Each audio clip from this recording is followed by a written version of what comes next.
Good morning, America. We are live in Vatican City with new details on how the modern leader who marked the new era for the Catholic Church will be honored around the globe. Celebrating the life of Francis, the people's pope, beloved around the world. Thousands gathering in St. Peter's Square. Now, the first images of Pope Francis after his passing, as we learn new details about his last day. Greeting the faithful on Easter in his final hours. And this morning, the path ahead, new details on his funeral, his residence sealed off, plus inside the election of a new pope.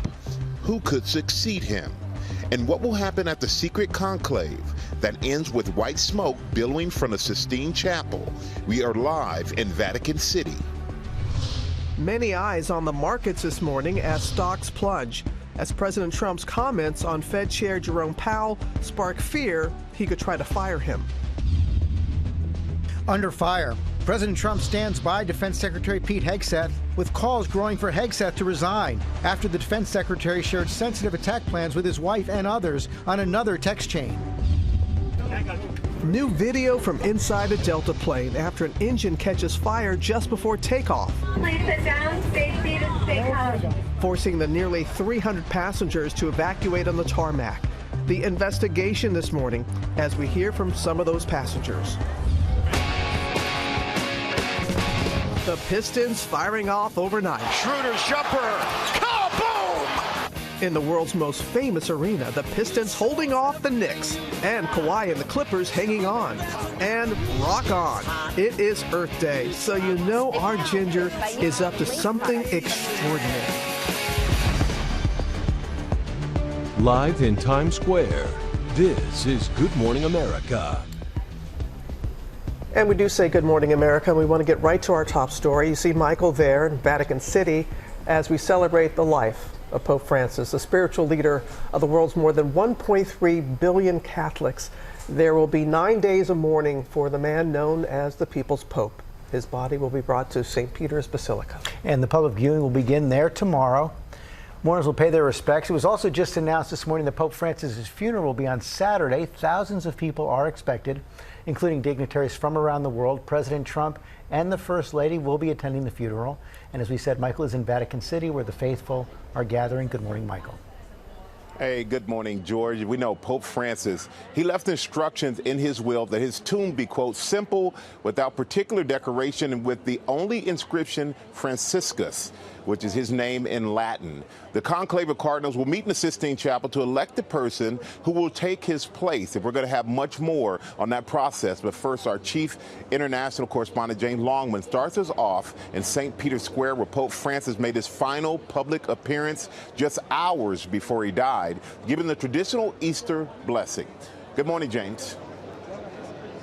Hi, Michael. Yeah, we've been watching all morning as tourists, visitors, pilgrims come by to pay their respects. They are, of course, finding themselves now in this real moment of history. We now know that Francis will lie in state for 3 days from tomorrow. He'll be brought in a ceremony tomorrow up the steps of St. Peter's Basilica there behind me. Lie in state through Saturday, when the funeral will take place right here in St. Peter's Square. Thousands flocking to St. Peter's Square to celebrate the life of the Holy Father and mourn the loss of a one-of-a-kind Pope. In the name of the Father, and of the Son, and of the Holy Spirit. It comes as this morning we're seeing the first images of Pope Francis after his passing in a simple wooden coffin that he requested. This certification of death ceremony presided over by American Cardinal Kevin Farrell, the Carmelengo, who is essentially running the Vatican until a new Pope is elected. The General Congregation of Cardinals is meeting this morning, and they're announcing these next steps. The public viewing for the Pope will begin Wednesday. He'll lie in state at St. Peter's Basilica for 3 days before his funeral Saturday in St. Peter's Square. And in his will, Pope Francis with the simple requests that characterized his papacy. Asking only to be buried in the earth at St. Mary Maggiore Basilica in Rome, he'll be the first Pope to be buried outside of the Vatican in over a century. Details on the conclave to replace him have yet to be released. Francis died Easter Monday from a cerebral stroke, losing blood to his brain. The Pope fell into a coma with irreversible heart failure and passed away at 7:35 that morning. Just a day before, he was at St. Peter's Square in this extraordinary scene, making what would become his final public appearance. He greeted thousands from the Popemobile, blessing children in the crowd. Francis held on for Easter, the most important time of the year for Catholics, his voice just a whisper. Fratelli e sorelle, buona Pasqua. He had been battling pneumonia in both lungs, hospitalized for 38 days, and he suffered 2 emergencies that nearly ended his life. President Trump summing up what made Francis special. He's a very good man who loved the world, and he especially loved people that were having a hard time, and that's good with me. But this Pope was, for some Catholics, a controversial one. We spoke to an American family visiting the Vatican. This was a Pope who was viewed as socially liberal. This past Pope was just a little out of step with a lot of the people. After the Pope passed, his papal apartment closed off, red wax sealing the bines, part of a centuries-old tradition, ahead of preparations for his funeral. We should know a little later today what hours people will be able to come and view Pope Francis as he lies in state. But it's not just Rome or the Vatican that should be remembering him. This is a man who took the church out to the very margins. And so from Papua New Guinea to Mongolia to the very north of Canada and Inuit communities, millions of people around the world will be remembering him this week. Michael? Yeah, he made his impact felt around the world, James. And we want to thank you for that. And our senior national correspondent, Terry Moran, is here with a closer look at what will happen in the days ahead as the Cardinals gather to celebrate the life of Pope Francis and elect the next Pope. Let's say good morning to you, Terry. Good morning, Michael. So this next period is going to be fascinating. Under Vatican law, the conclave to pick the next Pope happens 10 to 15 days after the death of the Pope. And that period is just going to be full of mourning for one Pope while they start planning and some would say intriguing to choose the next Pope.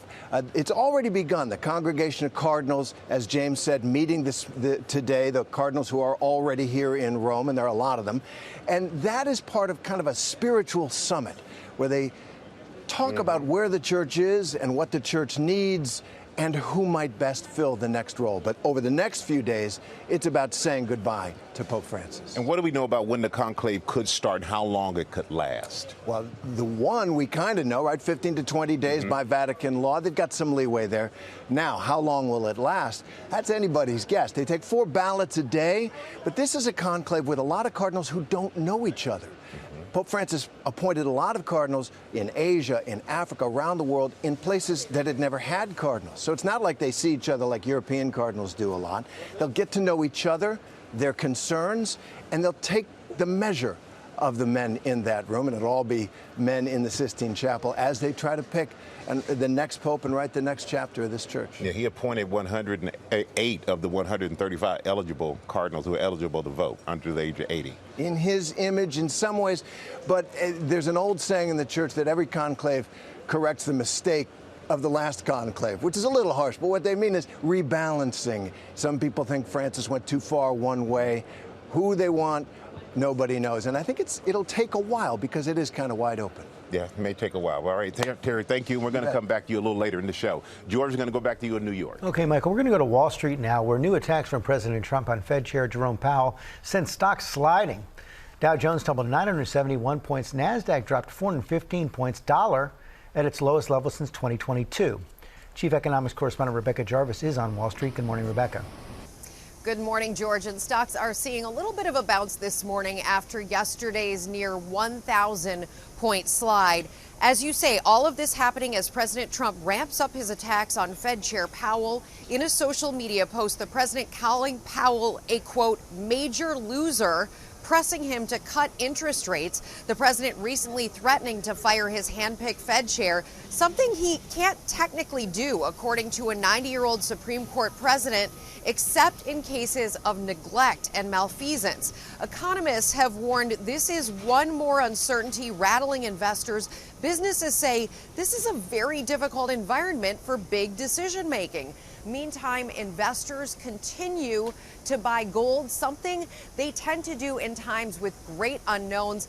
That has sent gold prices to the highest levels on record, nearly $3,500 an ounce. All right, Rebecca, our thanks to you. Now to the calls for Defense Secretary Pete Hegseth to resign after sources told ABC that he shared details of a U.S. attack plan on Yemen in another group chat that included his wife and brother. Our chief global affairs anchor, Martha Raddatz, has the latest for us. Good morning, Martha. Good morning, Robin. This morning, Pete Hegseth is brushing aside these new allegations. But if anyone in uniform had sent operational details to family members, they would likely be fired. Although, as of now, the president is defending Hegseth. This morning, President Trump is publicly standing by Defense Secretary Pete Hegseth amid growing calls for his resignation. Pete's doing a great job. Everybody's happy with him. Just weeks after revelations that Hegseth sent highly sensitive military attack plans to administration officials on the commercial app Signal, sources now say Hegseth shared some of the same sensitive attack plans with his wife Jennifer and others on a separate Signal chain that he created. The Signal chat he shared with his wife, a former Fox News producer, included launch plans of F-18 fighter jets attacking Yemen, according to sources.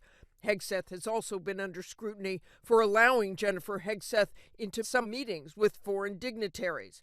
But Hegseth denying he did anything wrong. What was shared over Signal, then and now, however you characterize it, was informal, unclassified coordinations for media coordination and other things. That's what I've said from the beginning. This comes after a week of chaos at the Pentagon, with some of Hegseth's own top aides escorted out of the building after a leak investigation.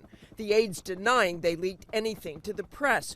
One of those top advisors, Dan Caldwell, telling Tucker Carlson, and we had people who had personal vendettas against us. Yes, and I think they weaponized the investigation against us. And pushback on the Hill is coming as well. Republican Congressman Don Bacon, who serves on the House Armed Services, saying, "I'm not going to tell the White House how to manage this, but I find it unacceptable, and I wouldn't tolerate it if I was in charge." Congressman Bacon is the first sitting Republican to publicly criticize Hegseth, suggesting President Trump should fire the defense secretary. As for the leak investigation, these are not random top aides who were fired. They are senior advisors Hegseth himself brought into the Pentagon. George? And Bacon is a retired Air Force general. Okay, Martha, thanks very much. We're going to turn now to the investigation into a jet engine fire on the tarmac. Hundreds of passengers forced to evacuate the Delta plane. Transportation correspondent Gio Benitez here with the details. Good morning, Gio. Hey, George, good morning. Yes, some of the passengers on board tell us that they started smelling smoke but didn't realize that their engine was on fire. Then they looked out the window and what they saw just shocked them. Please sit down, stay seated, stay calm. This morning, new video from inside the plane as that jet engine catches fire on a Delta flight just about to take off from Orlando. Is this the recording though? Yeah. The blaze sparking an evacuation right on the tarmac. Look here as some of the nearly 300 passengers go down emergency slides. Kids are having panic attacks.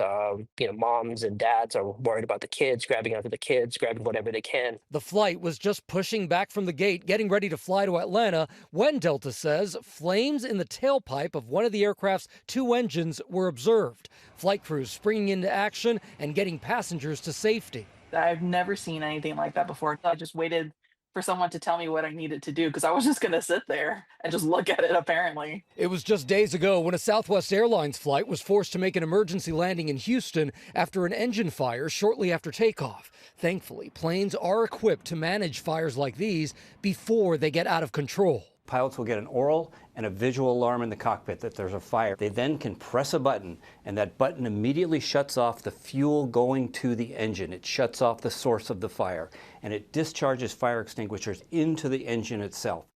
A good thing that's there. As for that Delta flight, investigators are still trying to figure out what caused that fire. Thankfully, there were no injuries, and Delta says maintenance teams will examine the aircraft. Robin? And as you said, thankfully no injuries. Thank you, Gio. Now to the NBA playoffs. Two big games last night. Will was at one of them, and he's got all the action for us. I do. Good morning, Robin. Good morning, George. I was there. I remember it all too well because it didn't go so great.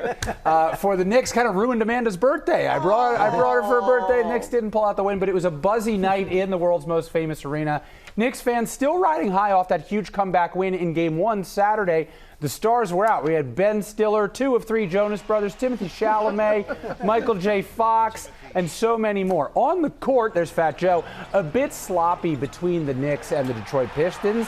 Detroit looking to win its first playoff game since 2008, if you can believe it. Cade Cunningham is a young star for the Pistons. He was drafted first overall in 2021. He had a heck of a night. What a place to show off your stuff at MSG.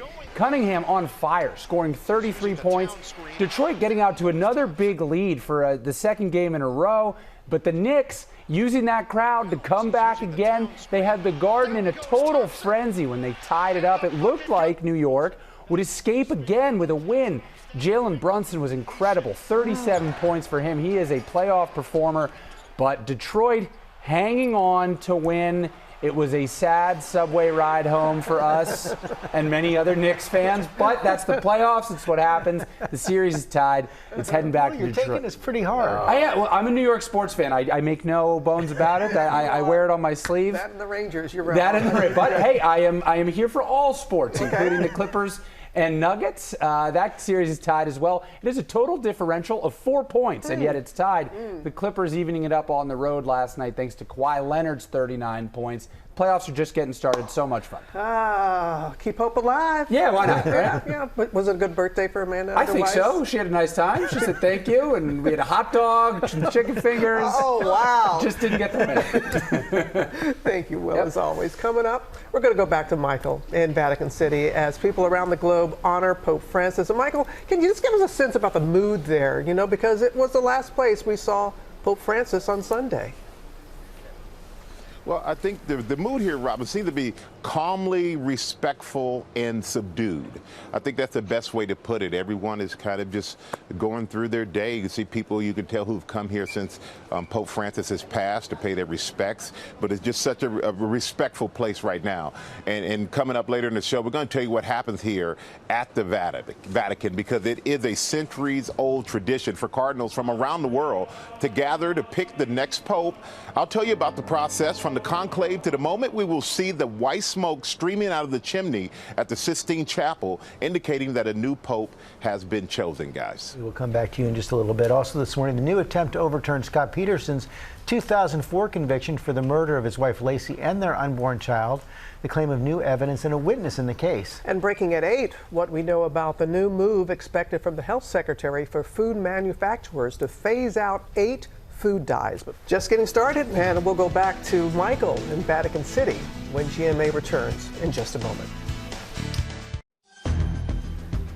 Back here on GMA, and you're looking live at St. Peter's Square there in Vatican City, where crowds have been gathering to honor Pope Francis. We saw him for the last time on the balcony over that square on Easter Sunday, as we know. And so let's go right back to Michael, who's there at the Vatican for us this morning. Michael? Hey, Robin. As the church mourns the passing of Pope Francis, the process beginning to choose his successor. Well, all cardinals eligible to participate in the conclave will be summoned to Rome.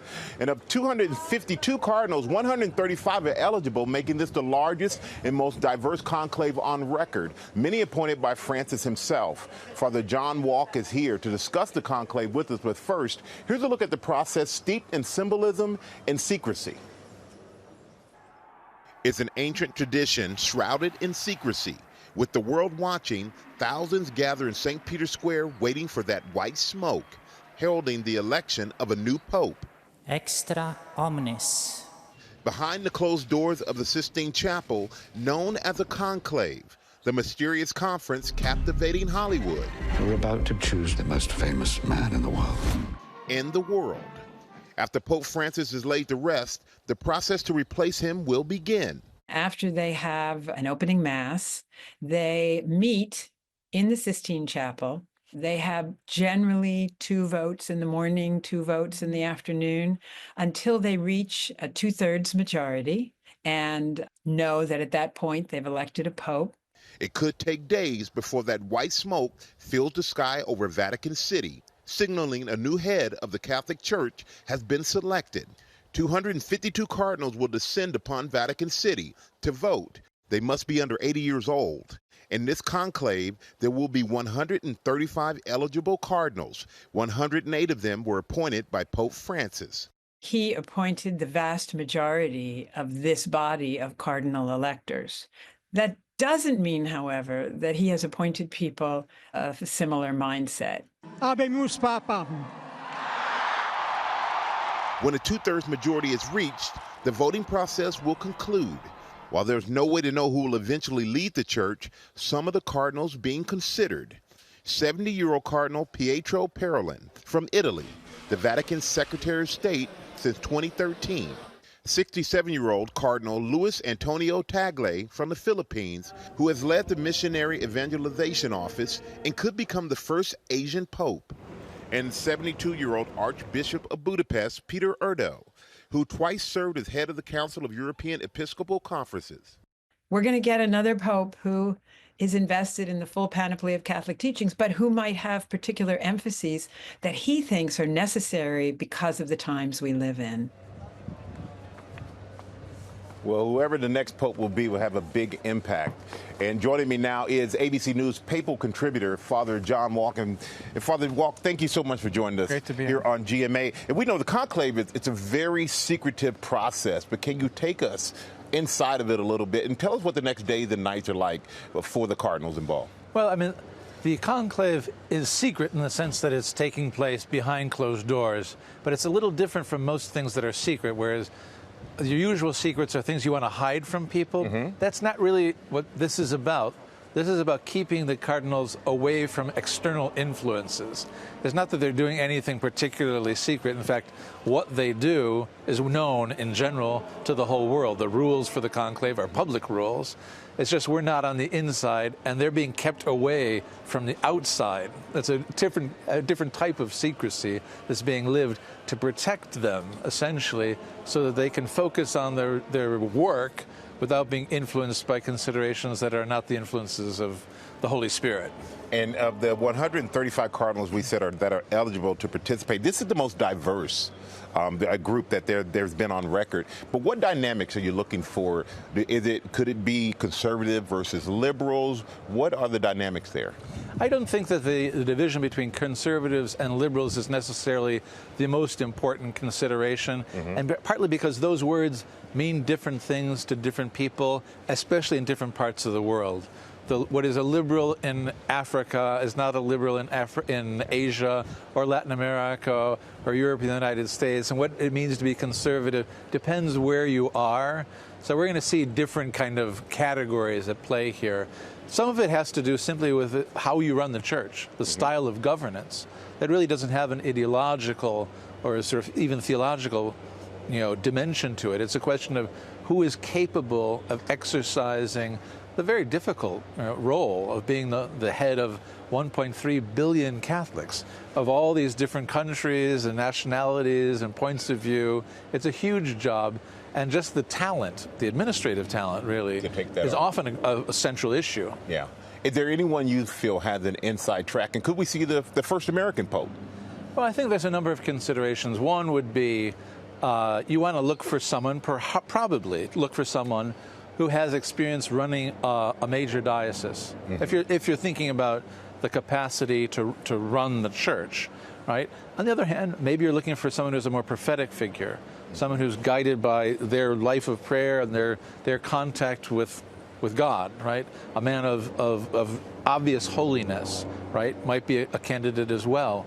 So those are parts of the decision-making process that the cardinals and the congregations are going to be talking about, and that's a huge part of their day and their night during this period is going to be getting to know each other, because many of them don't know each other yet.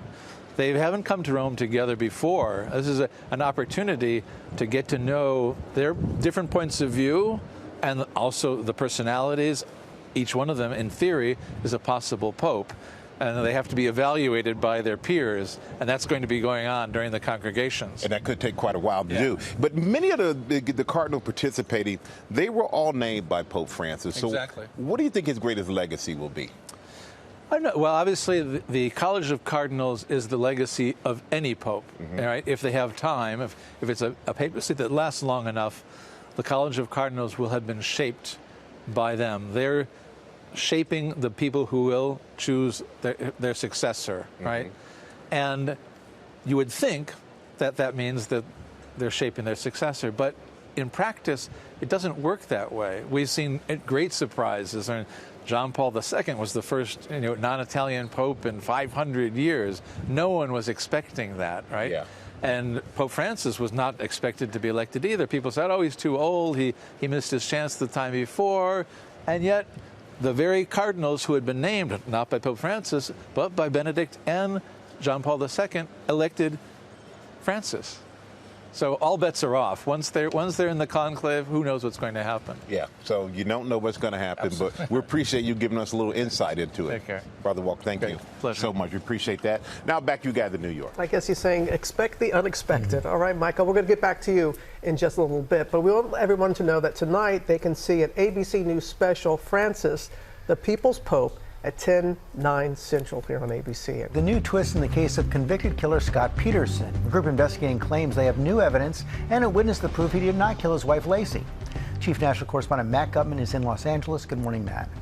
Hey, good morning, George. That's right. So the LA Innocence Project is filing this massive new petition to California's Court of Appeals, claiming that Peterson, who'd spent 17 years on death row, was essentially railroaded by local police and prosecutors who they say intentionally avoided interviewing key witnesses, used shoddy, outdated methods, even knowingly destroyed evidence, and they say proving Peterson is innocent.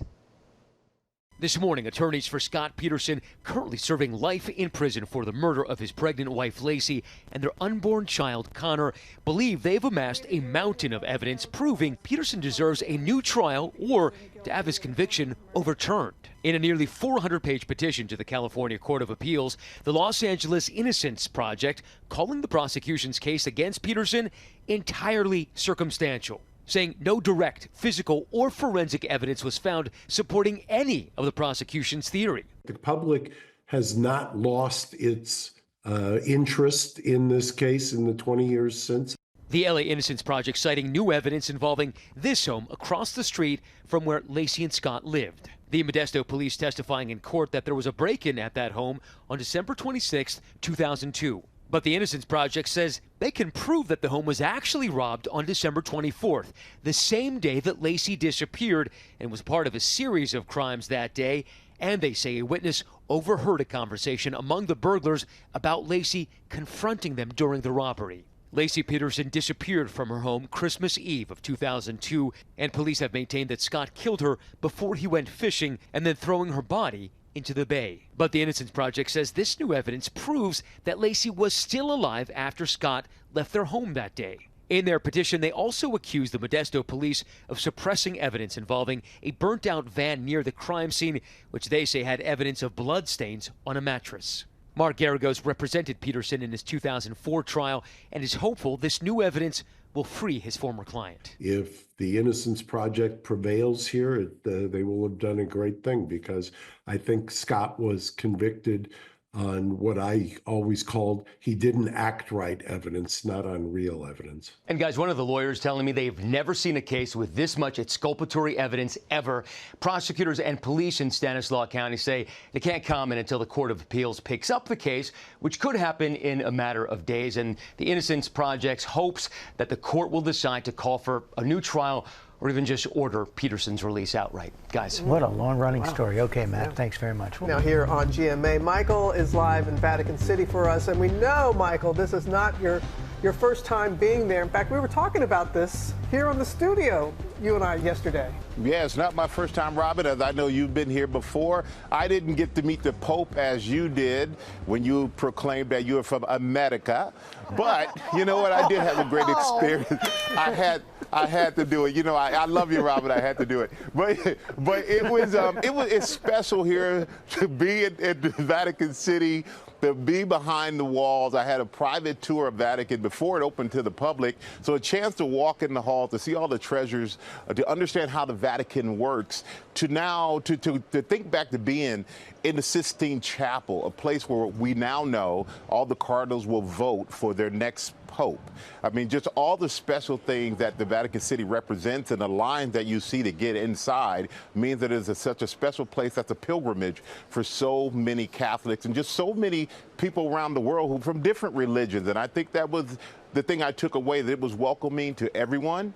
And I was just one of the fortunate ones that was able to come here and really feast my eyes on what I consider to be one of the marvels of the world. So I really had to throw that reference in there about being from America, but you know I love you, Robin, and you know, I wish you were here with me. I wish you were here with me. Well, you know, I'm used to giving me a hard. I don't know how I would. No, I don't know how I would have reacted if I would have saw the Pope. No. Don't try and clean it up now. Don't try and clean it up now. But usually, you know, he's sitting right next to me giving me a hard time. Even across the thousands of miles away.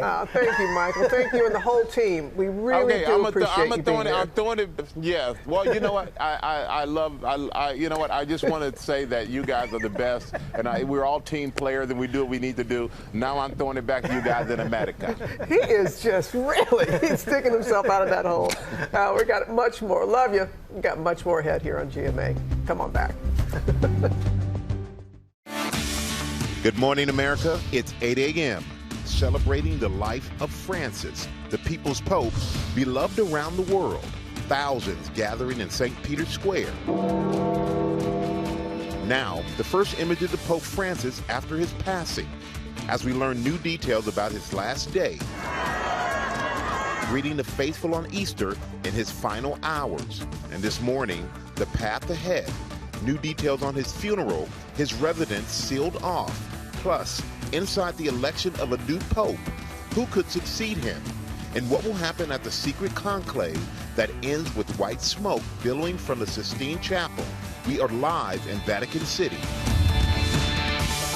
On this Earth Day, how rock dust is being turned into climate gold, helping farmers, the planet, and you. And we're counting down to the GMA 5K, helping you hit the ground running, from the moves to the music, so you can feel your best. As we say, good morning, America. Live from Times Square, it's Tuesday. Good morning, America.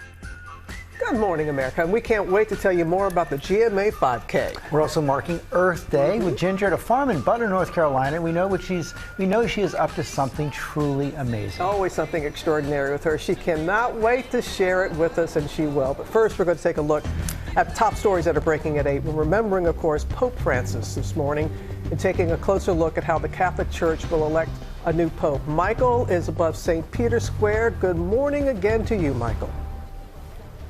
Good morning again to you too, Rob. And you know, there will be 9 days of mourning for the man known as the People's Pope. His body will be brought to St. Peter's Basilica. That's where the public viewing will begin tomorrow. And for mourners, gives them a chance to pay their respects. And it was also just announced this morning that Pope Francis's funeral will be on Saturday. Thousands of people are expected, including dignitaries from around the world, and many of the faithful are gathered in St. Peter's Square to celebrate the life of Pope Francis. Our chief international correspondent, James Longman, is among them. Good morning again, James. Yeah, good morning, Michael. A busy day here on the square as we've been watching tourists, visitors, pilgrims come and just try and be a part of this historic moment. And we are learning what Pope Francis said in his final moments. And it was apparently to thank his personal care assistant, a man called Massimiliano Strapetti. This is a man who stayed by his side 38 days while he was in the hospital with that double pneumonia. Well, he turned to him to say quite simply, "Thank you for bringing me back to the square." It meant so much to Francis, clearly, to be close to the faithful on Easter Sunday.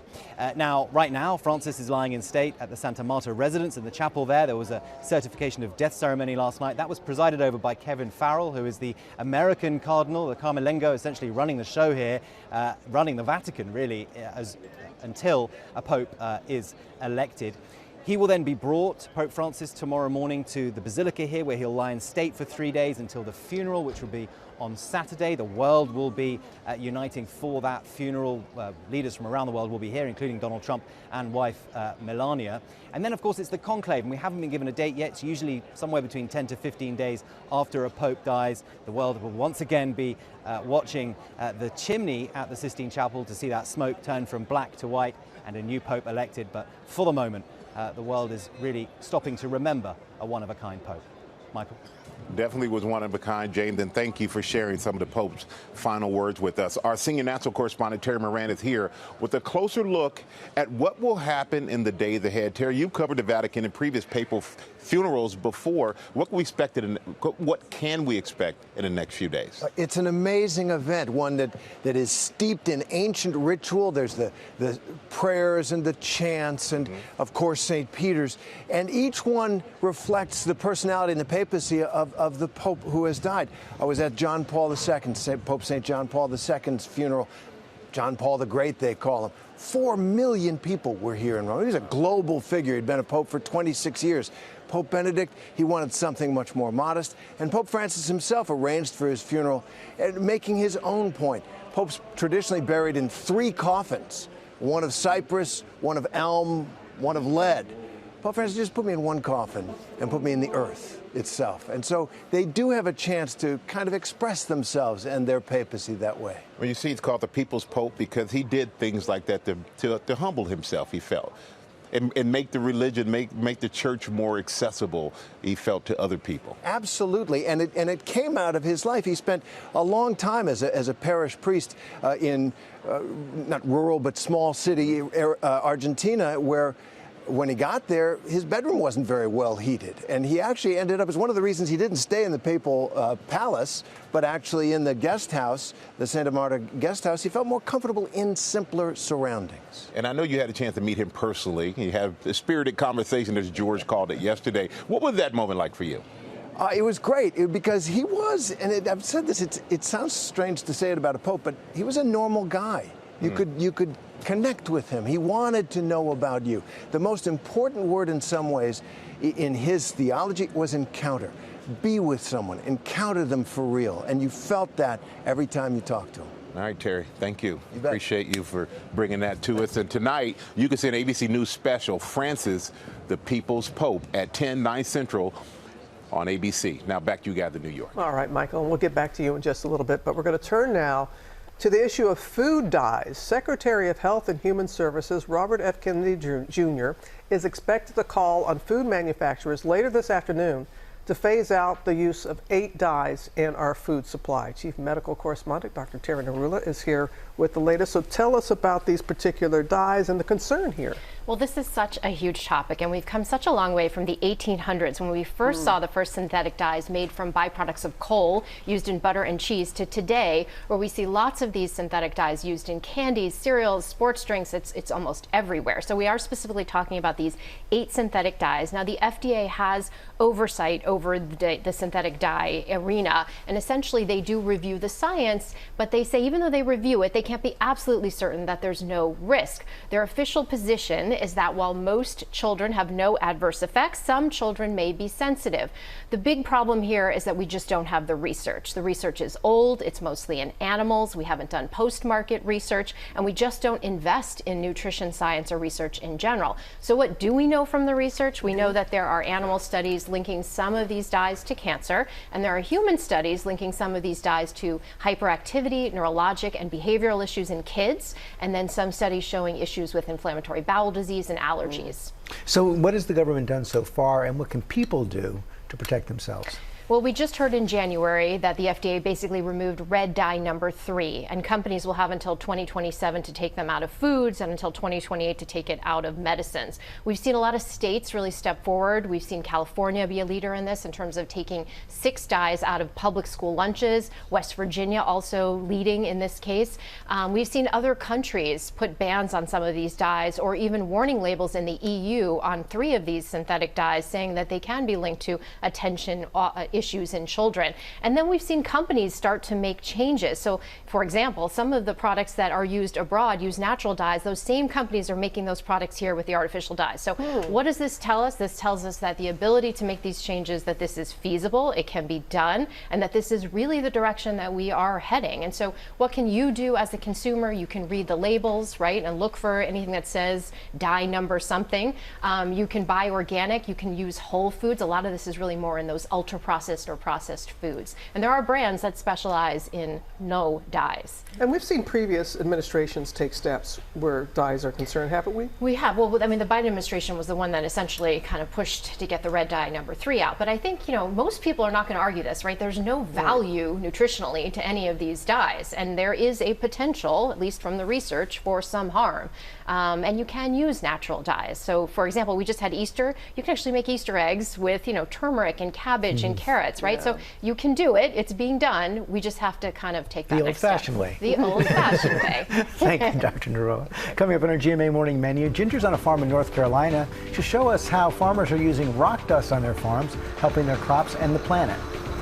Also ahead, our series In Our Home, spotlighting the issues families are facing across the country. This morning, the couple who found a way to focus on their love for one another despite their political differences. Holding hands across the aisle through 5 decades of marriage. Plus, Tori Johnson has deals and seals for Earth Day. They start at less than $5. And Sam is here, and he's with a special guest. Sam? Hey, Robin, are you a tahini baby? Because I think I might be. Eden is. Eden Greenspan is here, and she's the author of a best-selling cookbook called Tahini Baby. We're going to talk about some recipes. I think you're going to be surprised how delicious it is if you don't understand tahini. What do you think? Yeah, you're all about to understand how delicious it is. Coming up right here on GMA.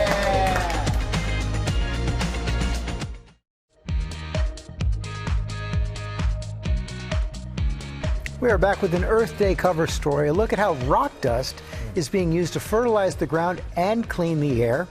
Ginger's in North Carolina for the Our Home campaign, spotlighting efforts to protect, restore, and celebrate our planet. Good morning, Ginger. Hey, good morning to you, George. It wouldn't be Earth Day if we weren't talking about getting carbon dioxide out of the atmosphere. We talk about planting trees or maybe having seaweed farms. Even remember in Iceland when I showed those vacuums that were sucking it out of the air? Well, Farmer Rick Bennett and I are doing something a whole lot simpler. From our drone, you can likely see that plume of gray. That is rock dust, basalt dust, and we are spreading it over this field here in Butner, North Carolina. I know it seems like that doesn't make a ton of sense. We're going to explain it, but it really turns out a part of the climate solution has always been right under our feet. Rocks already have the ability to capture carbon. They do about 1 billion tons of natural carbon capture every year. In nature, rocks like limestone and basalt help pull carbon out of the atmosphere and help counter global warming. Now, a company called Lithos Carbon is speeding up that process with something called enhanced rock weathering. Our job is to supercharge what nature could do over time. Because this rock, if put out on a field, it's going to take thousands of years to do anything. It's like putting cubes or rocks of sugar in your coffee, which is probably not going to do much, versus powdered sugar in your coffee. That powdered sugar in this case is basalt rock dust. We're taking this material and spreading out at about 1 millimeter depth across millions of acres of farmland eventually. And that really accelerates the weathering. At Lithos, they are on a mission to remove more than 1 billion tons of CO2 in the next decade. They plan to do it by using the waste product from this mine. The Sunrock mine, just outside Durham, North Carolina, didn't realize their waste product, rock dust, is climate gold. For the last 10 plus years, we've piled it up. I like this. We're summiting Waste Mountain. Exactly. A 120-foot mountain of basalt dust that Lithos is now carting off by the literal truckload to nearby farms. Wow. Grab a handful and you can see how fine it is. You can break that up, feel it in your fingers. You want the good news or the great news first? The good news? Rock dust is also an excellent fertilizer. The great news is that the added benefit to raising the pH of the soil and increasing crop yields is that it also benefits every person on the planet, that it's cleaning the air at the same time. Is enhanced rock weathering scalable? It's not rocket science, it's rock science. We can do carbon removal at the speeds that society needs it at. What is that speed? We need it ASAP. We needed it yesterday. So the IPCC says that we need 5 to 6 billion tons of carbon dioxide removed from the atmosphere every year to make the whole atmospheric budget balance. Can enhanced rock weathering do all of that? Absolutely. It's a very simple sort of solution. We're just taking things humans already do, rocks, farms, science, and then bringing it all together. And hopefully something that more of the globe can run with as well.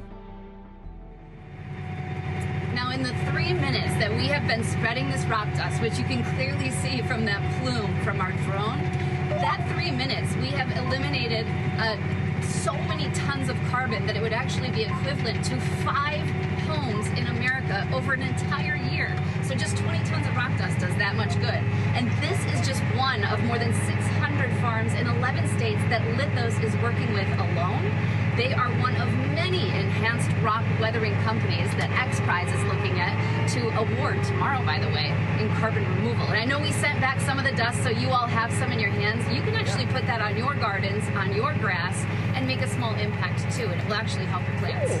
I'm going to do it. Yeah, it's incredible, sir. So how do we know it's working? So they are meticulous about their data. Rick has showed me, we are spreading as we go here, the screens and then the high tech that happens within the cab of this tractor is pretty amazing. That data is sent back to Lithos as we speak, and then they take different samples, thousands of them from all of these farms all over, and they can see how much carbon has been sequestered, but also the farmer gets really great information on how their soil and their plants are doing. And the yields are improving. This is a win-win-win across the board. By the way, as if we didn't need more, it deacidifies oceans as it goes too. Yeah, that's awesome. And please give that farmer a hug for us. What they do. He has the sweetest face. Yeah, he really does. It's been really nice. Thank you. GZ, how do they scale this? I know we got to go, but how do they scale? Last time we were here, amazing. How do they scale this up so everybody can be using it? Yes, and that's the important part. And scaling, think about this, we already have everything. A lot of times you see these carbon dioxide removal processes, these technologies come out, it's like, oh gosh, we have to build these huge things. No, Rick and the farmers are already doing this with lime usually. So putting basalt in here doesn't change anything. Wow. The supply chain doesn't change. We just really need that front end, the money coming in on the front end, which so far it has. Going to keep the theme going. Time now for Deals and Steals to celebrate Earth Day, and Tori is bringing us some eco-friendly products, all from small businesses. So let's get right to it. Let's do it, baby. Yeah. So we are starting with one of our favorites, Our Place. This is one of their brand new lines. This is the titanium always pan. So you see, it's their traditional 3-quart, amazing for being a perfect companion for any meal that you're cooking. But what perhaps you can't see is the inside here. And this inside is their durable titanium interior. It is more durable than stainless steel, so it's going to last. And most importantly, it is made with their coating-free, PFAS-free. Those are known as the forever chemicals that are often used for the non-stick surfaces. This doesn't have that. And so it is really one of their most eco-friendly solutions to date. It's also good looking, I'd like to say. I love this part. Right? This is fabulous that it comes with the spoon built into the rest right there so it doesn't leave a mess on your counter. We've got the all chrome or the chrome with a little gold detail. Everything slashed in half plus free shipping from Our Place. We love that. Okay. Another one that we also love, Clean People. One of the easiest ways to save money, avoid waste with your detergents. And that's because they make good for you, good for the planet formulas in their very convenient detergent sheets. We use these, yes. We use them, and that not only are they really great on your laundry, but because they are perfectly portioned, you don't pour excess liquid in. You don't have a big plastic jug of waste that also takes up more space. So completely plastic-free packaging. And then we also have not only their detergent sheets, but we also have their washing machine and dishwasher cleaner tablets that help your machines be more optimized for you. So all slashed in half today. 50% off, starts at $6. And we're keeping that theme going a little bit here. We are. We've got Smart Sheep. We love these dryer balls. So this is about saving both money as well as energy, because it will cut your drying time in half when you use this as opposed to dryer sheets or as opposed to nothing at all.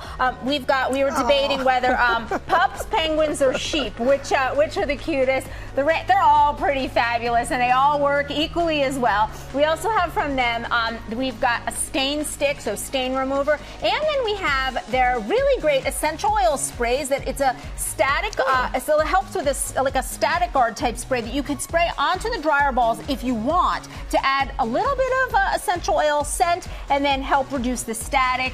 If you're doing laundry, you want to throw these in. They're also reusable up to 1,000 loads, all 50% off starting at $7.50. I love the essential oils. That's a nice touch. A nice little touch, right? Okay, better dental care. You once told me that your mom said, if you are having a bad day, just go to sleep. Go to sleep, right?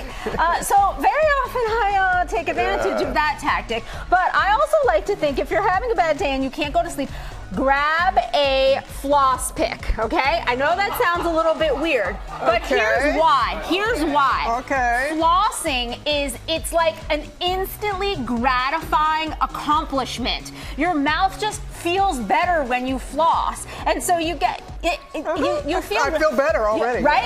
Exactly. And so these are all what you'll love about that one in your hand is that it's not made with plastic. That is a plant-based material. We also have their bamboo straws, we've got their tongue scraper, and they're all about better dental care, better oral hygiene without plastic. So they're really all about green, effective solutions.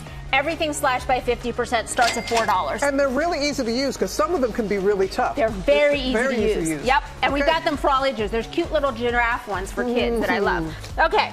Plantifique. I love a foot peel. These have 40,000 positive reviews. Wow. So that got my attention. What's fabulous about these is you pop it on.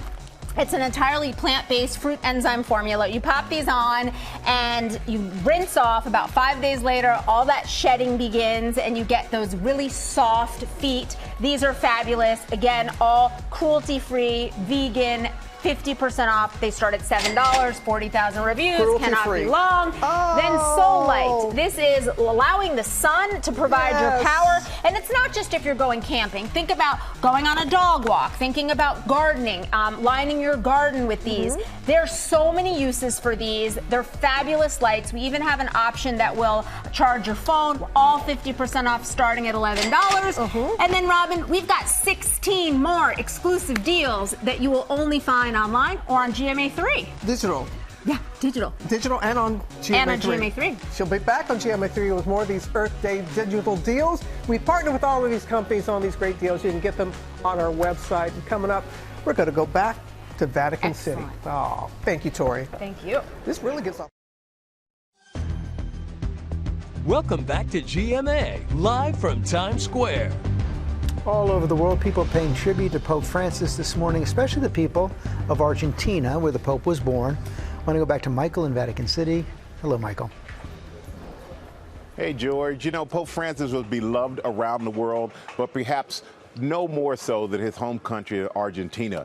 Argentinian President Javier Milei declaring 7 days of national mourning for the beloved pontiff, saying, quote, it was a true honor to have known him in his kindness and wisdom. The Archbishop of Buenos Aires calling him the Pope of the poor and the marginalized. And Pope Francis' hometown soccer team in Argentina, Club San Lorenzo, had the crow for mascot. The team posting these images on X and writing, he was always one of us, a crow when he was a kid and when he was a man, a crow as a priest, a cardinal, and a crow as the Pope. And Lionel Messi posting this photo of their meeting, writing, a different kind of Pope, one that felt closer to us, an Argentinian one. Rest in peace, Pope Francis. Thanks for making the world a better place.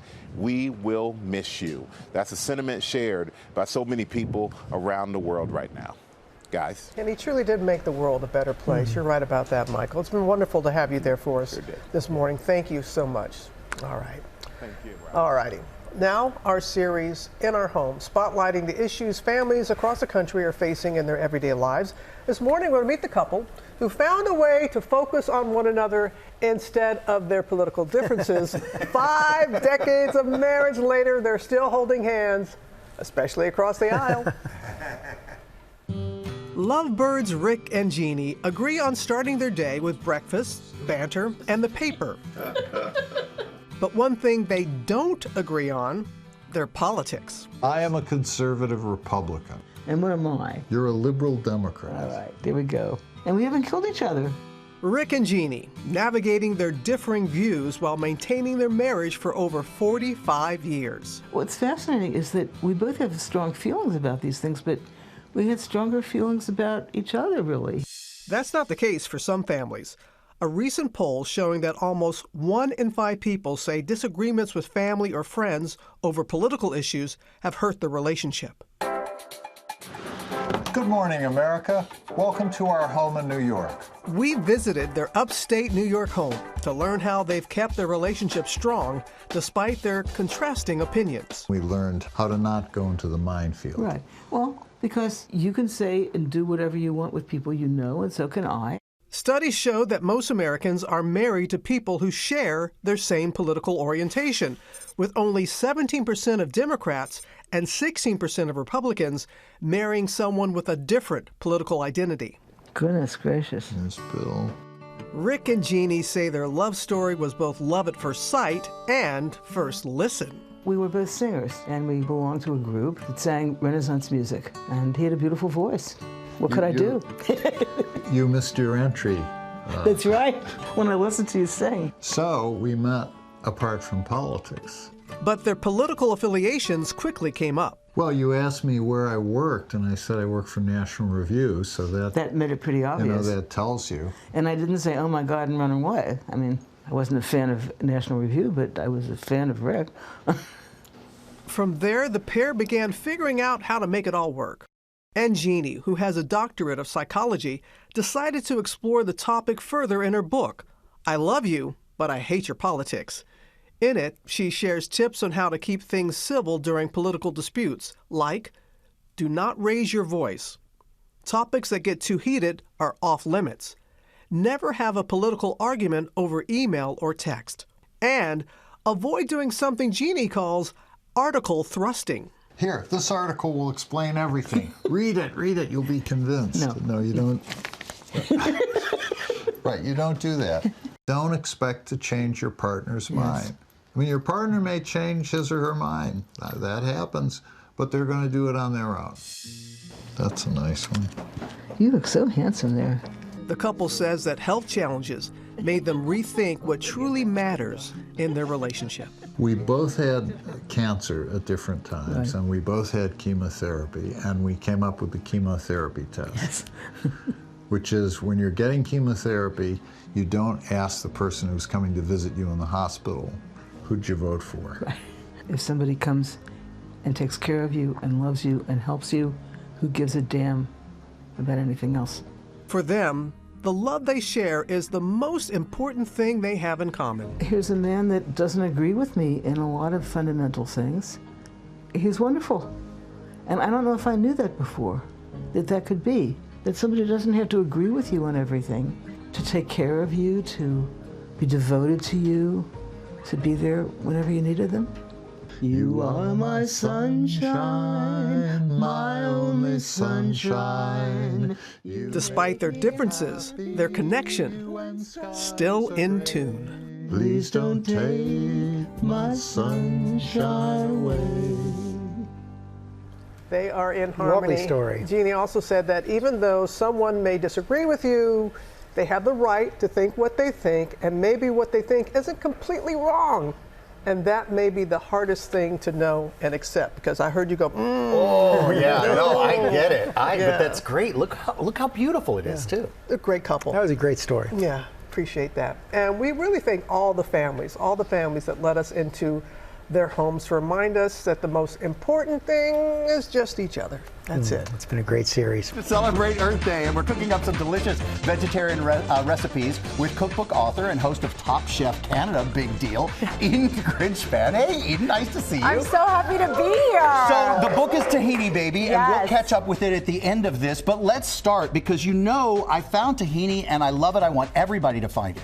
Yeah, I know. We bonded over this earlier. Yeah, we did. Tahini, once you start using it in your life, it's really hard to like go back because it is truly the dream condiment. Oh, it is. And we're going to do eggplant schnitzel. We're making an eggplant schnitzel with it, but before we start that, we're going to make the garlicky tahini from my book, Tahini Baby. Okay. It's super simple. This is one of those dips, though, that you will find throughout the entire book.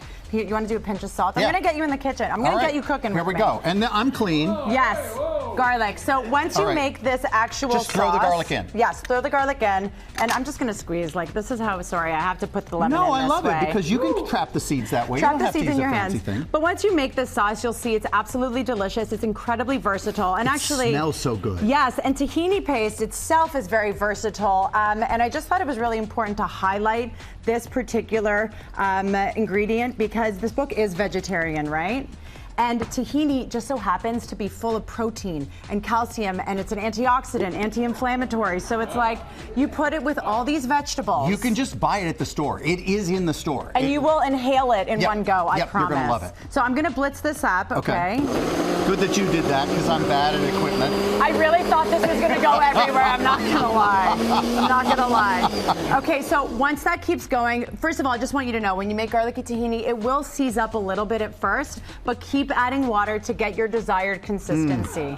But it is like garlicky heaven, okay? right. So once your garlicky tahini's done, we're going to start working on our eggplant schnitzel. Okay, This I'm in. recipe is from my chapter. It's called Boss Veg. Okay. Okay? All right, So why not? this is like your main attraction on the table. So we're going to start with our eggplant. You slice it thin, and then we're going to salt it. All right. I've always been afraid to take the time to do this, but you say it's so quick. No, it's super quick. You just have to salt it for like 10 minutes. Okay. It just kind of releases some of the moisture, and so when you fry it, it doesn't absorb as much oil. Makes sense. Yes. So just dab it with a towel or like a paper towel. Then we're going to take our eggplant slices and we're going to put it into our breading station. I always start with AP flour. Here, you're going to help me. Oh, really? Yeah, I'm putting down your spatula. I'm putting the All right. garlicky tahini And it's okay. spatula It's over okay here. to use a finger You here? can use That's your finger. okay? You can use a tongs. All right, just to roll it like that. Yes, we're going to cover Both it. sides. Yes, salted, seasoned cornstarch and AP flour. Then we Okay. put it in our egg wash. Then we put it in our panko. Yep, Okay, beautiful. so this is going to create a gorgeous crunch. You have them right here. Do you see that? They're just like breaded beautifully. Just like that. That's the way they should look when you do them.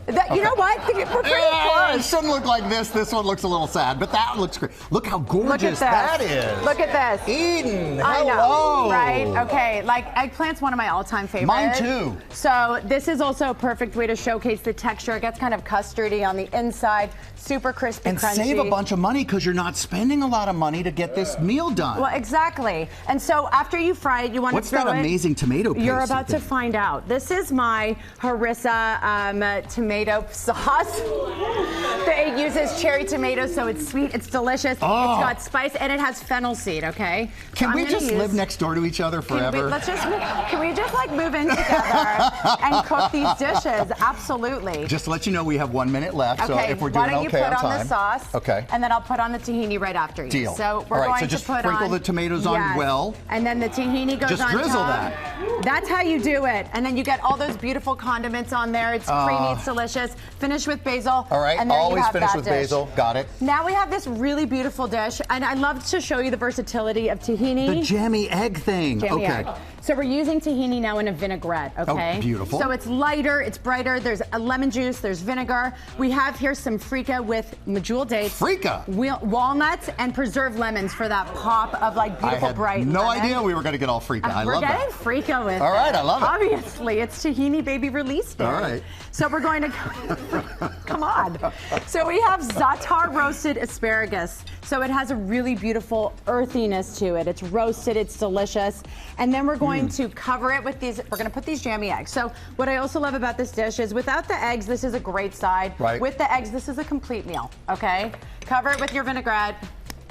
And we are done. You can get these recipes on goodmorningamerica.com. And don't forget Tahini Baby, because it's Tahini Baby release day, drop day. What do we call it? It's tahini. It's out today. Well, Tahini all right. Baby. Now that we've been all about tahini, coming up, we're just about 3 weeks away from the GMA 5K marathon runner. Bex Gentry is here with some tips to get you ready as we all get closer to the big day. Are you running? Are you? Are you walking? You can do it. We'll be right back. Woo, we are so excited about our first GMA 5K next month. It's just over 3 weeks away. We want you to be ready to join us. So Peloton instructor and extraordinaire, and boy, this veteran marathon runner, Bex Gentry, everybody.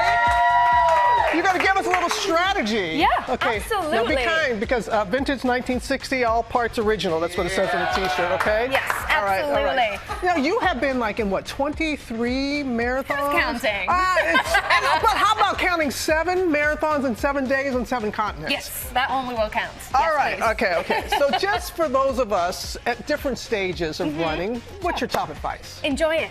Find the joy. It's a hobby. Fulfill that love that you have for movement. Okay, yeah, because as you said, as Americans sometimes, our mentality as an athlete, running was punishment. You know, run the lines in that, but you got to change the way you think. Yes, exactly. But I do know as an athlete, it's about the warm-up, right? It is. Okay, we're going to get our warm-up ready because for the next 3 weeks, we want all of our runners to have the warm-up nailed, okay? So let's do a few moves. Oh, sure. All right. So these are some of my favorite warm-up moves, okay? So we're going to do them together. All right. First, we're going to do walking knee hugs. So you grab that knee in, squeeze it to your chest. You're going to grab below the knee. We don't want to put any extra pressure on those knees, yeah? Okay. So you can walk up and down wherever you are, your mat, the gym, your house, the park. I like that one. Yeah, it's good, right? It feels nice, gives you a little core engagement, all of that. Okay, then we're going to get the reverse of the body, so we're going to do ankle grabs. So we're going to grab like on the trainer laces. But you know why? Because you're being your flamingo. You're getting your single leg balance. Yeah, and we need that as a runner because you're always levitating. Excellent. Yes. And then we can do those before every time that we run. Okay. All right. Got another one? We got one more. Let's hold hands. Let's make this together, okay? We're gonna do hamstring swings, okay? And you can do this with your friends. Right? You're leaning on each other. That's community, baby. I love that. All right. So now we're all warmed up. We're all warmed up. We're ready to go. Okay. Sometimes people can get a little nervous, especially if it's their first run. Of course, and we care about it. Yeah, right. So what are some suggestions? Think childish, okay? Think childish. What do kids do? Yes, exactly. We shake it out. We skip like a kid. We're like skipping. Yes, that's we just let it go. We have some fun because we don't care. We're a kid. It's fine. Okay. So just finding the joy. Finding the joy. Okay. But I also like how you say when you do this, you should be bending down when you're... No, just whatever. Okay, whatever. Yeah, just shake it out. Let it go. Shake it off? Yes. All right. I got a little winded with this. I mean, vintage 1960 sounds good. How about finding strength? Because we need to find some strength. And we do. People make excuses, they don't have the time, and you can find little ways to do it, right? Exactly. You have to incorporate it into your life. And however that is, make it work for you. Okay. So, brushing your teeth, what do we do? Let's do some squats. Ginger does this. Ginger Zee does this. Yes. Right? Okay, right. You can be walking around your house, get the vacuum out, do some lunges with that vacuum. There we go. Right? Okay. And then this is my favorite because it gets me away from the kids. Pasta's boiling, right? The water's boiling. Get down in a plank. Let's go. Oh, I love the plank. Oh, okay. yeah. Okay. There you are. You can modify it. If you need to put your knees down, it's fine. But this is it. And you do this when the kids, or what do you say about the kids? Yeah, well, you know, if the kids are annoying you, just get down the plank, they'll climb on you, it's a game, while their dinner's cooking, you know, it's just a bit of distraction, but it gets you going. But there are different ways of modifying. Yeah, there's different ways of modifying, come up like exactly like Robin's doing, onto your hands, you can bring your knees down. As long as your core is engaged, you're doing the workout and it's going to be good for you. Okay. I'm just showing off now. You are such a pro. You know what? I love what you're saying. And first of all, congratulations on everything. Thank you. As I told you, my longtime assistant, Chantre, was so excited to see you. You bring such joy. Thank you. How can people incorporate joy? How can they find joy in this? They can find joy by just remembering that a hobby is meant to bring us passion. And you can add to it. If music's your thing, get yourself your pump up tunes. What's the playlist? I should ask you. The playlist. Okay. Okay, I say confidence boosting song at the start. Ooh, yeah, for me it's Fifth of Beethoven. I'll share it with you. And then you want that song that's going to get you over the finish line at the end. For me, it's a Birdie remix of Wings. I love that song so much. Pick what you want. I'm going to put a playlist out there for everyone, for all of the runners going along, just in case they want to pick from it. but just make sure it fills your cup. Thank you, Bex. Thank you so much. Thank you, Robin. Appreciate you so much. And for more information about our GMA Virtual 5K and training, just use our QR code on your screen. Thanks again to Michael and the crew that was there at the Vatican. T-shirt. Yes, original parts, baby, 1960. I'm ready for our run, May 14th. Bring it. Let's go.